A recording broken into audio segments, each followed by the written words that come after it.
So, what happens when a widening gap emerges between what a government says and what its people actually experience on the ground?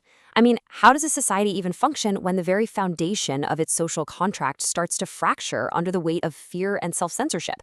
Well, welcome to today's Explainer. We're going to take a really analytical and entirely impartial look at a pretty fascinating piece published recently in Dawn. It's titled The Power of Trust by Tariq Khosa. Khosa is a former police officer, and he offers this incredibly piercing look at the current state of civil rights, media freedom, and this growing psychological divide between the state and the public in Pakistan. And the thing is, he doesn't just list out the problems, he really breaks down the data, and then offers a philosophical roadmap for how societies can actually rebuild broken trust.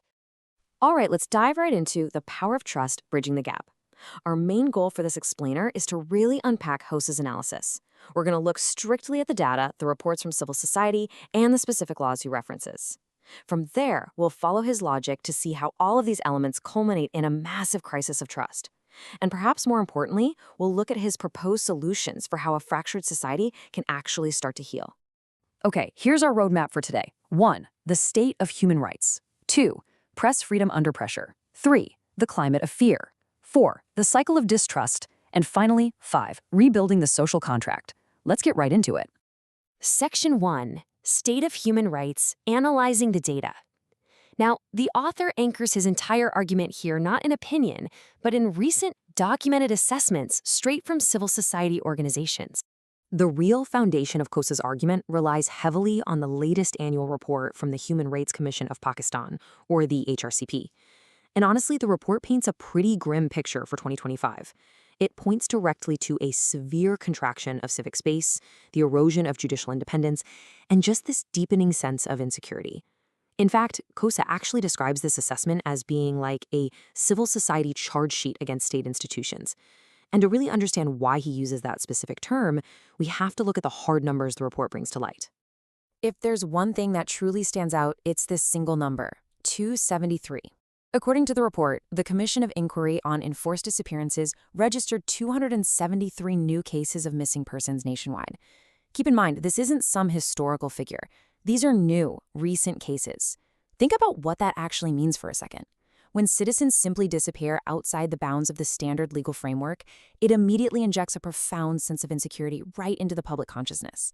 The breakdown of where these cases end up is absolutely crucial to understanding the scale of this issue. So out of those 273 new cases, where exactly did they go? Well, the data shows 13 individuals were traced to state agency centers, and another 32 were traced to prisons. But that leaves a massive 228 cases stuck in this terrifying gray area of being either returned or simply still missing. The crucial takeaway here is that the vast majority of these disappearances remain totally unresolved, leaving families and entire communities completely in the dark. Khosa points out that these harsh institutional mechanisms are creating a tangible climate of fear. And there's one specific legal shift he highlights as a primary driver of this. Here's the legal shift driving a lot of this fear. Normally, in a functioning system, you have standard judicial oversight and due process, right? But under recent amendments to the Anti-Terrorism Act of 1997, law enforcement agencies are now empowered to detain any citizen for up to 3 months entirely without charge and without judicial oversight. Khosa notes that this fundamentally undermines a citizen's protection from arbitrary detentions. It effectively just removes the safety net of the courts for 90 straight days. Section 2. Press freedom under pressure, rhetoric versus reality. Here, the author sets up a really stark contrast between what state leadership is saying on the global stage and what journalists are actually reporting on the ground. Let's start with the official rhetoric. On World Press Freedom Day, the Prime Minister expressed a very clear commitment to protecting press freedom. The president echoed this exact sentiment, stating, "A free, independent, and diverse media is not a threat to a confident nation, rather a proof of one." And honestly, it's a powerful, highly democratic sentiment.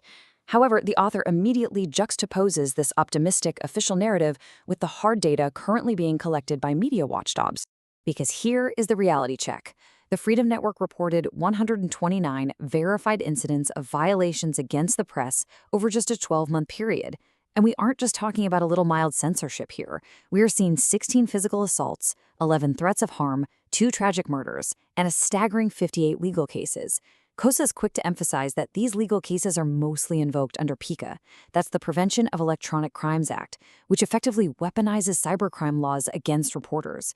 This glaring gap between the official optimistic rhetoric and this grim, hard data is exactly what Khosa means when he talks about a crisis of trust. This whole environment actually prompted an open letter from civil society representatives straight to the Prime Minister. They warned that the media landscape is increasingly marked by intimidation, legal pressure, and economic vulnerability. They highlighted a growing pattern of harassment that targets not just journalists, but human rights activists too, heavily utilizing those cybercrime and anti-terror laws we just talked about.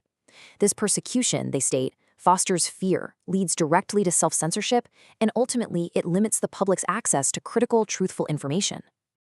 Moving on to Section 3, the climate of fear, tools of coercion. So how exactly is this environment being maintained? The author brings in perspectives from political figures and editorial boards to map out the specific day-to-day tactics being used.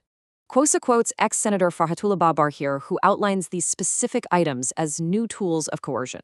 We're looking at prolonged detentions without trial, intentionally delayed hearings, the application of excessive charges, and, perhaps most chillingly, the deeply intimidating practice of midnight knocks. Babar asserts that these aren't just heavy-handed police tactics, they are practices that actively violate constitutional guarantees under Articles 10A and 19. He makes a really profound point. Silencing those who speak for rights is essentially silencing the conscience of the society itself. To really cap off this point, Khosa references a bold May 3rd editorial from Dawn itself. The editorial noted that the industry is basically being suffocated by state actions that have become totally untethered from law and principle. And they issued this warning. A public that abandons its press abandons its last organized defense against the unchecked ambitions of power. And that right there is exactly why this matters to us, the viewers. The health of the press isn't just an industry issue. It's a direct metric of the public's ability to hold power accountable. Section 4. The cycle of distrust, a widening gap. All right, we've seen the data on rights and the press. Now Khosa pivots to a psychological and sociological analysis of what actually happens to a society that has to live under these conditions. He observes what he calls a massive and dangerous perception gap. On one side of the divide, you have the rulers, those in power, making the choices and deploying the tools of coercion we just discussed.